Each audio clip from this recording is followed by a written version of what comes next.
Et on est parti. Bonjour tout le monde. Donc aujourd'hui un petit live tranquille. On va unbox, on va ouvrir un petit jeu que j'ai reçu par Kickstarter là aujourd'hui.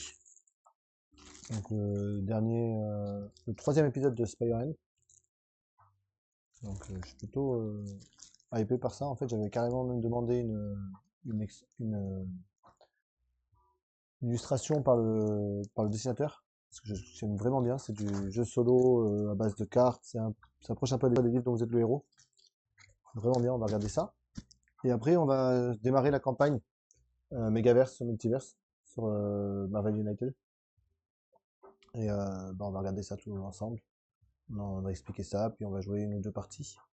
Et puis ce sera le live de ce soir. Donc c'est un petit live qui n'était pas prévu forcément, mais j'avais envie. Et puis en plus, je suis devenu affiliate Twitch, donc ça c'est super cool. Merci beaucoup à tous. Merci pour les follow, merci à tout le monde. Merci pour les deux premiers abonnés, euh, Prime. Donc merci à Quack et à Karteken. Et on va voir comment ça va se développer tout ça. On va essayer de faire des lives un peu régulièrement. Et puis tous les dimanches soirs, je fais un live. Enfin, dimanche en journée pour la France, soir pour le Japon. Et puis en semaine, d'autres jours, des fois en fonction du temps, comment le café se passe.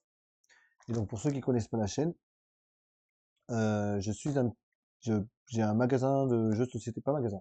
J'ai un bar et café à jeux de société dans le nord du Japon, dans la ville de Sakata, dans la préfecture de Yamagata. Et je faisais des vidéos YouTube déjà en japonais depuis un petit moment. Et puis récemment, je me suis dit que ce serait bien de faire ça sur Twitch aussi. Et donc on a commencé à faire des vidéos en français et on va principalement faire du jeu de société. Donc un peu autant du jeu de société japonais que du jeu de société étranger. Enfin, c'est étranger parce que du jeu occidental, enfin d'Europe, américain, tout ça. Je fais beaucoup de financement participatif, moi. Donc j'ai beaucoup de jeux que j'ai achetés par Kickstarter ou d'autres financements participatifs, GameFound ou autres. Et beaucoup de jeux qui sont en anglais, mais on les traduira en français quand on jouera. Et notamment, on va jouer aujourd'hui à Marvel United, donc j'ai l'intégrale qui est sortie jusqu'à présent. Et on va voir un unboxing de Spider-Man. Le dimanche, je vais plutôt faire des lives autour des jeux japonais. Donc le dimanche sera plutôt des découvertes de jeux, vieux jeux japonais ou de jeux japonais actuels. Et le reste du temps, les autres lives, on va faire différents jeux, on fera d'autres jeux de campagne. Donc on va commencer à ouvrir tout ça. Allez, c'est parti. Et donc voilà, j'ai reçu Spider-Man, donc on va enlever le plastique.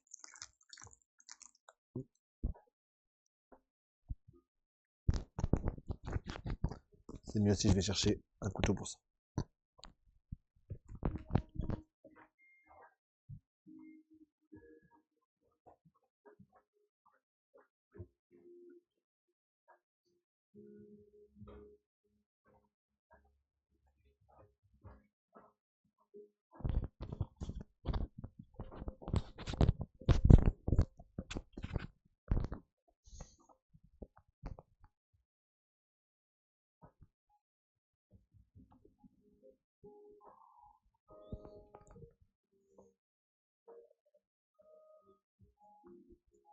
Allez, on va couper ça.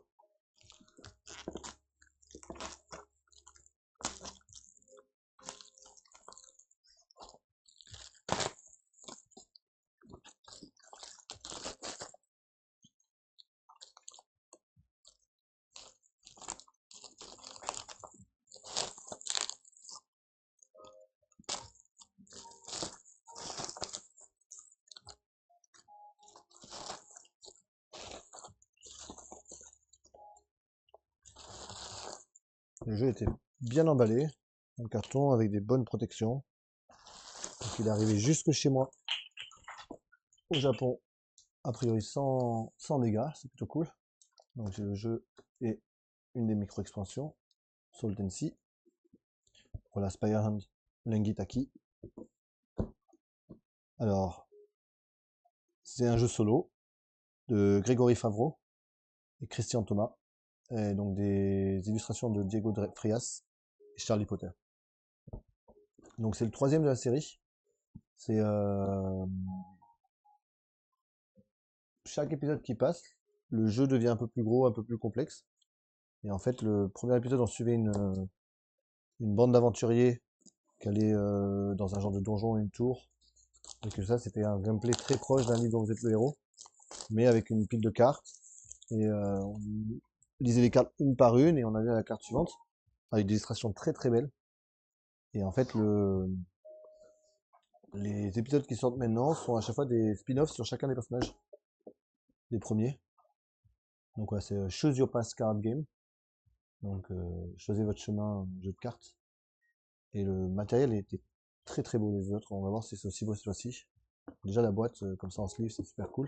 Donc il n'y a même pas de board avant dans les jeux d'avant. Donc plus les jeux avancent et plus le jeu devient complexe. Et là, il y a une genre de mode combat avec une carte. Et donc du joue un côté un peu tactique.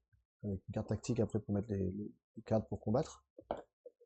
Mais ouais, chaque épisode du jeu, enfin épisode, chaque version du jeu en fait a un peu agrandi le gameplay. Et donc ouais, là on a des cartes en fait qui sont des formats tarot comme ça qui sont vraiment magnifiques.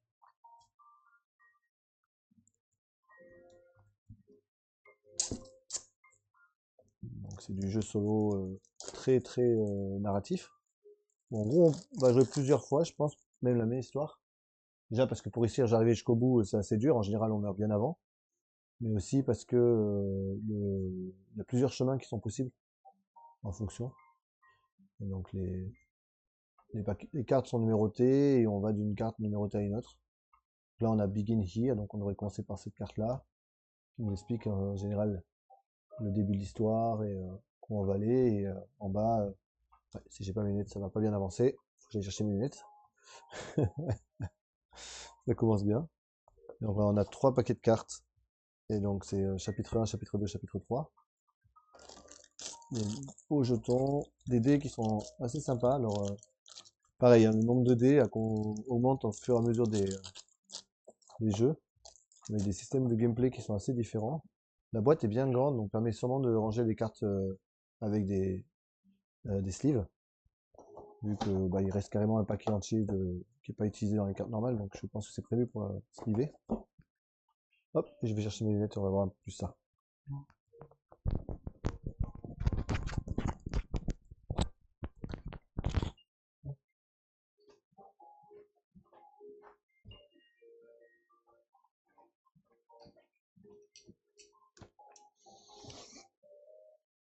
Ça, c'est le problème des gens qui portent des lunettes depuis pas longtemps. On les oublie facilement.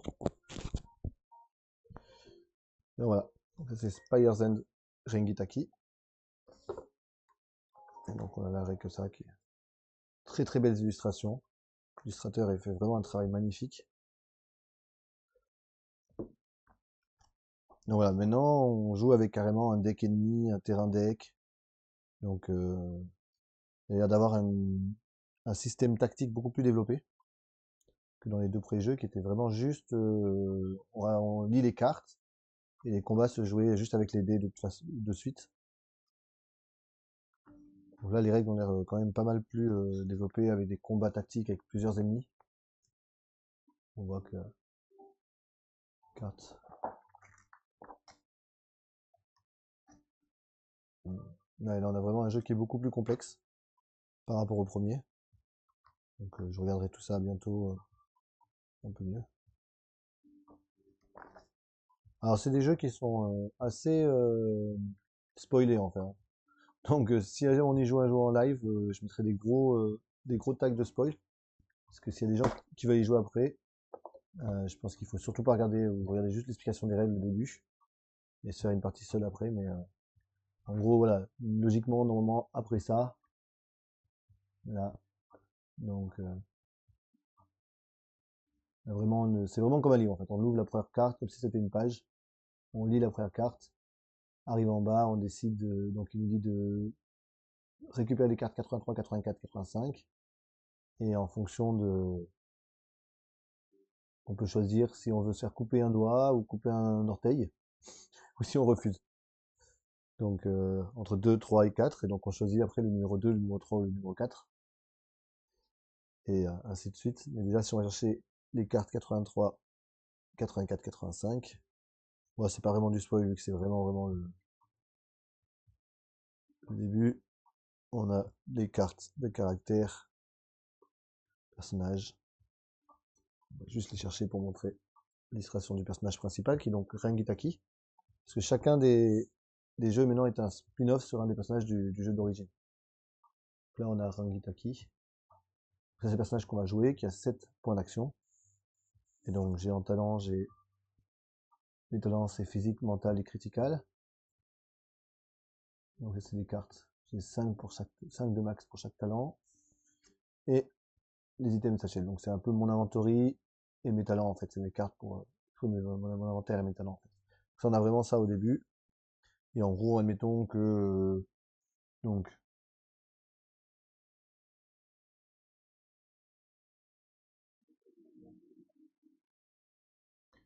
la sorcière me demande si je veux mon doigt ou mon orteil. Allez, on va dire l'orteil. Donc, je prends la carte 4. Donc, on doit se couper soi-même le doigt.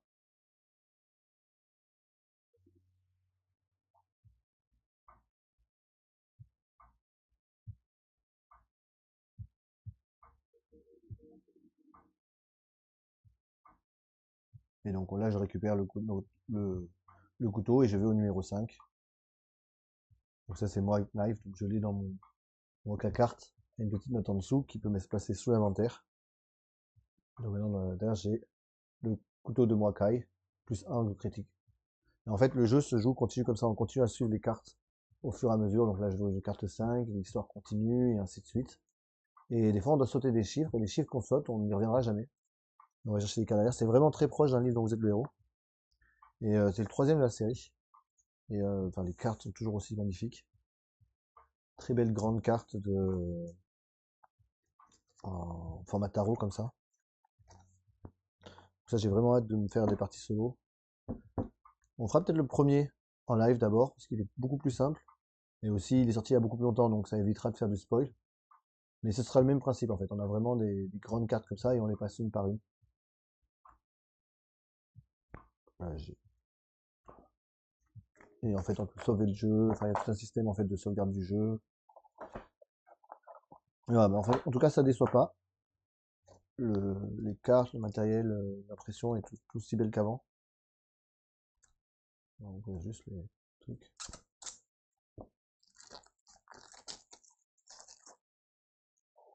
Donc ça c'est le chapitre 2 et pareil, hein, ça continue dans les chiffres. Et donc on voit plein de personnages différents avec des illustrations toujours aussi belles. Donc là je regarde que le dos des cartes parce que je veux pas trop me spoiler. Donc mais on voit que rien que même le dos des cartes en fait, tout ce qui est une carte en fait endroit. Donc ensuite on est plutôt dans les îles par rapport au premier. Et donc la série de jeux s'appelle Spire's Hand. Et donc c'est le 3e Rangitaki. Je viens de recevoir aujourd'hui là sur par Kickstarter. Donc il y a des Kickstarter qui arrivent, hein, si vous faites du crowdfunding. Ne pensez pas que tous les crowdfunding ont fini par rien recevoir. Il y a plein de créateurs qui font ça très correctement, très bien.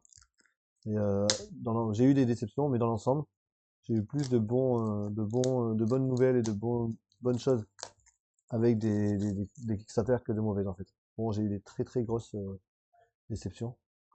Là, on a vraiment des cartes qui sont magnifiques avec des textes. Je passe vite pour pas spoil. Il y a vraiment le format là, en grande carte en tarot là, c'est vraiment agréable pour jouer et pour lire. Un peu comme on lirait un livre. Donc si vous êtes amateur de livres dont vous êtes le héros, c'est un très bon descendant de ce type de système là. Celui-là, il a plein de jetons, je sais pas pourquoi. Je sais pas avant, je vais dans les règles. Et donc pareil le board. Et souvent le designer en fait fait des extensions sous forme de petits packs de cartes comme ça qu'on peut intégrer au jeu de base et qui va rajouter dans des chapitres en fait qui va rajouter 2 ennemis. Par exemple là ça rajoute 2 ennemis au chapitre 1, un ennemi chapitre 2, et donc il explique comment les intégrer au jeu. En fait ça fait genre un peu plus riche. Et il fait régulièrement des petites extensions comme ça pour chacun des jeux. Donc chacun des 3 jeux qu'il a fait ont des petits packs de cartes comme ça qui sortent régulièrement pour des événements spéciaux, pour Halloween, pour d'autres choses comme ça. Et avec des thèmes. Bon, c'est sympa, c'est un jeu de jeu, mais il n'y a vraiment pas besoin pour jouer l'aventure principale, hein. Le jeu se suffit en lui-même. Et très très bonne expérience. Bon, en tout cas, j'ai pas joué celui-là, je viens de le recevoir, je l'ai pas testé encore. Mais les 2 premiers que j'ai joués avant étaient des très bonnes expériences solo, avec un côté narratif très cool. Bon, c'était un peu dur le premier, dans le sens où bah, c'est un peu du Lilo Z héros, donc si on fait le mauvais choix, on peut se retrouver très vite, avoir pas mal de problèmes et perdre assez vite. Mais sinon, c'est vraiment cool. Voilà, donc un petit Kickstarter que j'ai reçu aujourd'hui. C'est un peu l'intro de la journée. Et voilà, donc voilà, pour un joueur, entre 2 et 3 heures pour une partie. Et donc j'ai un jeu de Grégory Favreau et de Christian Thomas. Et donc illustré par Diego Freas et Charlie Potter. Content de l'avoir reçu aujourd'hui.